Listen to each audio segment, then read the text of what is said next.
अब देखो next page पे, पेज नंबर 17 पे एक बॉक्स दिया है, difference between growth and development, ठीक है। अब यहाँ पर मेरे पास पुरानी बुक है, इसमें थोड़ी सी मिस्टेक है। उसमें देखो ये 4 पॉइंट्स, टोटल 4 पॉइंट्स हैं जो उल्टे हो चुके हैं कि इकोनॉमिक ग्रोथ में डेवलपमेंट के पॉइंट्स आ चुके हैं और डेवलपमेंट में ग्रोथ के पॉइंट्स। तो फर्स्ट पॉइंट है वो एक मिस्टेक है, उसमें देख low economic development is a process जो डेवलपमेंट में होना चाहिए और इकोनॉमिक ग्रोथ है वो ग्रोथ में होना चाहिए, करेक्ट। तो economic development is a process, development क्या है, एक प्रोसेस है, लंबा प्रोसेस। कोई भी कंट्री डेवलप कर रही है तो डेवलप करते जाएगी हर एक बार, तो वो एक प्रोसेस में आता है। लेकिन इकोनॉमिक ग्रोथ क्या है, अकरेंस है। जैसे फॉर एग्जांपल इंक्रीज कोई भी चीज हो रही है तो वो अकर होगी, राइट, उसमें कुछ नया नहीं होने वाला है।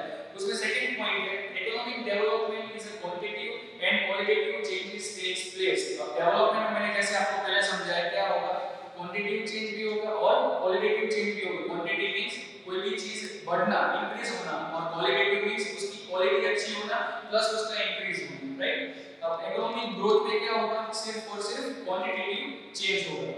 उसके बाद in economic development the question of utilization of unutilized resources increases.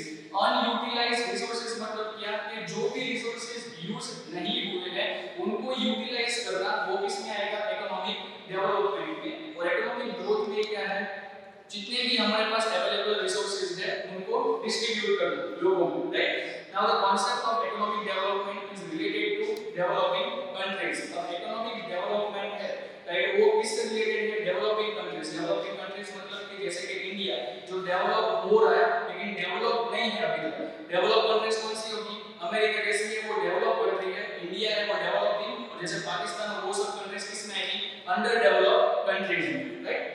Now economic development is difficult to measure.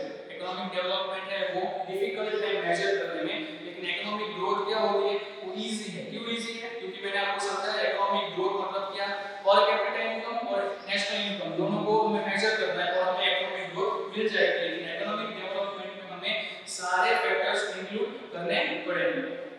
Now the concept of development is broad. अब development का concept कैसा है, broad है, और economic growth का जैसे पहले भी मैंने characteristics में बताया कि उसका प्रोसेस कैसा होगा, narrow, right? Now economic development is related to distribution along with per capita income.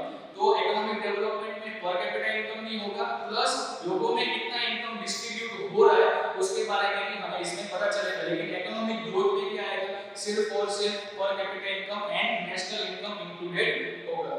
And the economic development is a slow process. अब देखो economic development है वो broad है, राइट, उसमें सभी चीजें इंक्लूड करनी पड़ती है, इसीलिए उसको होने में स्लो प्रोसेस होता है, वो एक स्लो प्रोसेस है। लेकिन और उसी तरह इकोनॉमिक ग्रोथ की प्रोसेस कैसी है, रैपिड प्रोसेस, राइट, उसमें फटाफट सब कुछ काम हो जाता है क्योंकि पर कैपिटा इनकम और नेशनल इनकम काउंट करके पूरा करना रहता है। और लास्ट पॉइंट है economic development is not possible without economic growth.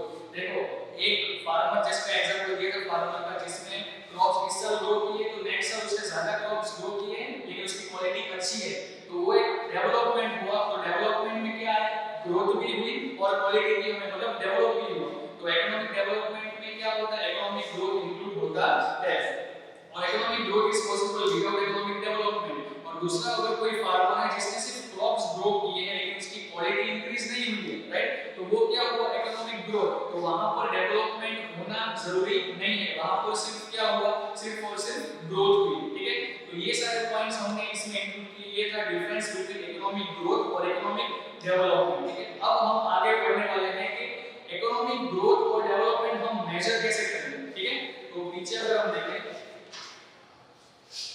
Now the indicators of development, तो डेवलपमेंट हो रहा है किसी कंट्री में या नहीं हो रहा है, ये हम कैसे पता लगाएंगे। तो सबसे पहले फर्स्ट पॉइंट है growth rate of national income. कोई भी कंट्री का growth rate of national income, जैसे मैंने आपको समझाया, value of countries goods and services, वो कंट्री में गुड्स एंड सर्विसेज की जितनी भी है उसकी वैल्यू कितनी है, वो क्या होगा, नेशनल इनकम। तो हर एक कंट्री का अलग-अलग नेशनल इनकम का ग्रोथ रेट होता है, राइट। तो अब यहां पर हमें टेबुलर एक्सप्रेशन मतलब यहां बाजू में टेबल बनाया हुआ दिया है, आप देख सकते हो। तो मैंने यहां पर लिखा हुआ है, तो सबसे पहले है Norway 2.2, America 2.4, Sri Lanka 4.5, China 7.3, India 7.3, Pakistan 4.7।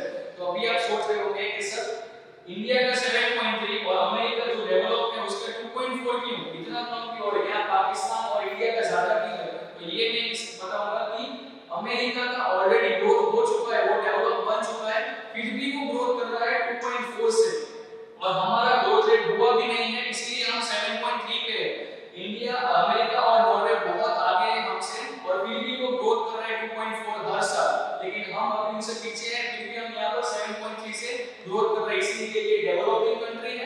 ये दोनों क्या है, डेवलप्ड कंट्री। तो ये फर्क होता है डेवलपिंग और डेवलप्ड कंट्रीज में। तो ये हमें दी गई है नेशनल इनकम की ग्रोथ रेट, कि हर एक कंट्री में नेशनल इनकम कितना ग्रोथ हो रहा है, ठीक है, टेबुलर एक्सप्रेशन में। तो सबसे अभी ज्यादा ग्रोथ रेट है इंडिया की 7.3 है, और सबसे कम लेकिन वो पहले से डेवलप है किसकी है, नॉर्वे एंड अमेरिका, राइट। अब लिमिटेशंस, क्या होगी growth rate of national income find करने में। तो सबसे पहले है difficulty in calculating the true national income. देखो भाई, अगर कोई भी कैलकुलेशन आप अगर लगाते हो, ये जैसे मैंने अभी आपको बताया, ये परसेंटेज है, ट्रू वैल्यू नहीं है किसी नेशनल इनकम की कि इतने लाख है या इतने करोड़ है। यहाँ पर सिर्फ हमें परसेंटेज दिखाई दिया है, या फिर कोई भी एस्टिमेट वैल्यू आपको पता चलेगी, लेकिन ट्रू नेशनल इनकम की जो वैल्यू है वो आपको पता नहीं चलेगी। उसमें भी कोई अलग-अलग फैक्टर्स होंगे, उसके अंदर आप देखोगे। तो सबसे पहले है कैलकुलेटिंग डेप्रिसिएशन।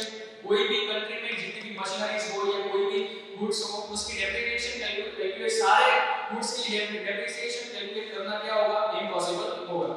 उसके बाद इलीगल इनकम, काला धन, जो हमें पता है हमारे देश में बहुत ज्यादा है, राइट, तो वो भी हमें पीछे रखता है किसी दूसरे कंट्रीज से। सेकंड है टैक्स अवॉइडेंस। हम जो अमीर लोग होते हैं वो पूरा टैक्स को भरते नहीं है, राइट। अगर पूरा टैक्स भरते होते तो भी हमारा देश बहुत आगे निकल चुका होता। Then tax evasion, barter transaction. Barter transaction का मतलब क्या है, कोई भी चीज देना और उससे दूसरी चीज लेना, इसमें यहाँ पर इनकम नहीं हुई, क्या हुआ, सिर्फ चीजों का लेन देन हुआ, इसे बोलते हैं बार्टर ट्रांजैक्शन, राइट। उसके बाद इलिटरेसी, कि लोग अनपढ़ रहते हैं हमारे कंट्रीज में, दूसरे कंट्रीज में, वो भी इफेक्ट करता है।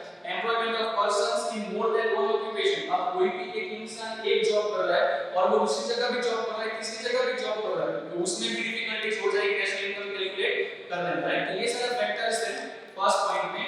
अब सेकंड पॉइंट पे आते हैं जो है पॉपुलेशन, राइट।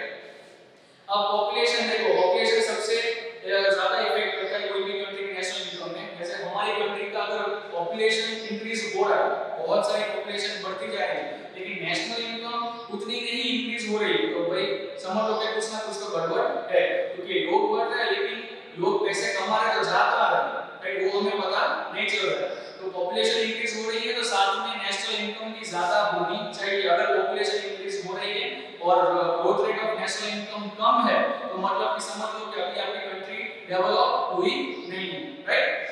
और लास्ट है different methods of calculating national income. देखो, नेशनल इनकम काम करने में डिफरेंट मेथड्स होती है, राइट। अब ऐसा करेंगे कि एक मेथड यूज की और दूसरी मेथड यूज की, तो दोनों में हमें सेम ही वैल्यू मिलेगी नेशनल इनकम की, नहीं, राइट दोस्तों। तो अगर दोस्तों दोनों में अलग-अलग हमें वैल्यू मिली तो समझ लो कि हमें ट्रू वैल्यू मिल नहीं रही, राइट। ये सारे थे